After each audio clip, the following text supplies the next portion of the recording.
Hi guys, welcome back to our online video tutorial. Um, the last time we started talking about IP addresses, IP version 4 specifically, and what I was talking about IP version 4 was its address space.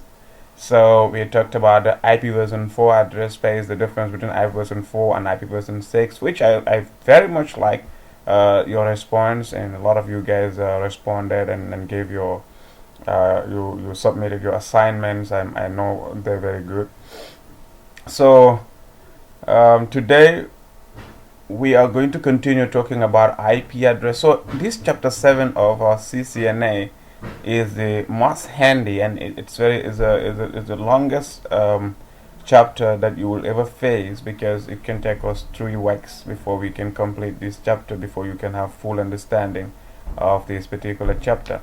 So we are now today going to identify the network and host person. Like last video, or our last conference, online video, was that we were talking about IP version 4 and the address space 32 bits, blah blah blah. So but today we look at the IP version 4 address with all the classes that are valid, that is class A, B and C. But we're going to start dealing with class C, class B and class A, just like that.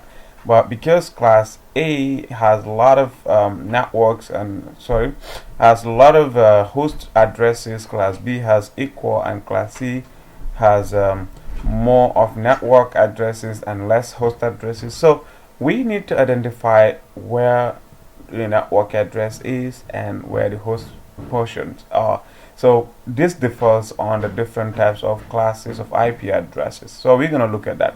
So we'll talk about the formula that we use to calculate how many network addresses are available in a single network, and how many host addresses will be available with a single class for class A, B, and class C addresses. So we'll explain the subnet mask and why subnet mask is needed in our IP address, and we will talk about the usable and unusable addresses in a given network. So basically this is where we're going to start from. So let's look at this. I am going to talk about this.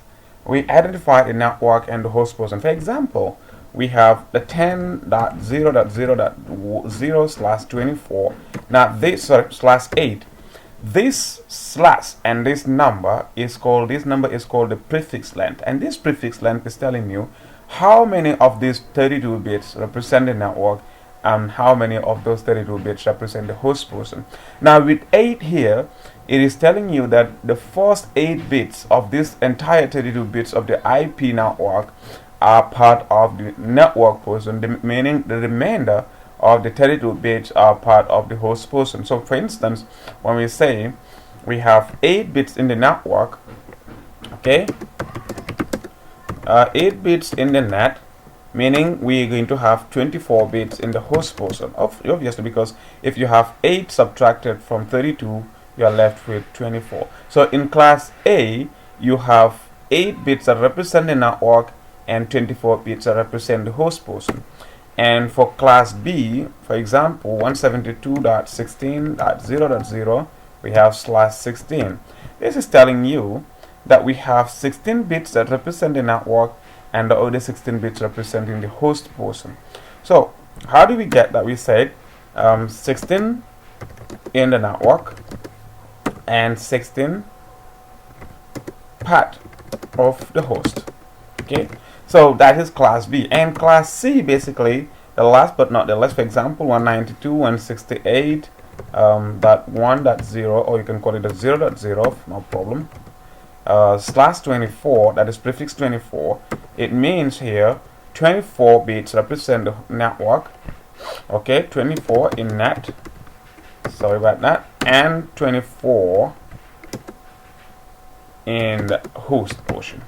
So the part of the network that is identical to all devices that are in a specific LAN is what is called the network person. Let's say for example, I am Ture, and all the other names that are in Ture Kunda, they all belong to Ture. So in that case, that Ture stands out as the main name. That's why you have it as a family name. So that is exactly what this thing is. all the hosts that are part of this network belong to the same, they will have this area identical, but in this other part of the address they can differ. So that's what they mean by the network. So the network person tells the device how or what part of the network do they belong to. So the same thing here in class B. The first two octets, like I explained to you, the IP version 4 address is divided into 4 octets of 8 bits, 4 parts of 8 bits, and each part is called an octet. So the first 16 bits here represent the network, and the other 16 bits left here represent the host person. In class C, we have 24 in the network and 24, sorry, not 24 in the host, but 8. Sometimes it's funny. So 24 in the network and 8 in the host person. Okay, so it's important. Sometimes it's possible that we forget things or we make mistakes, but it's still fine. So that is basically what we are trying to look at right here. So now we are saying that how do we get the number of network addresses and the number of host addresses in a single class full class IP address? So in a single class A IP address, we need to know how many how many network addresses and how many host addresses. So let's go into here. So now I'm going to put this. To get the number of networks,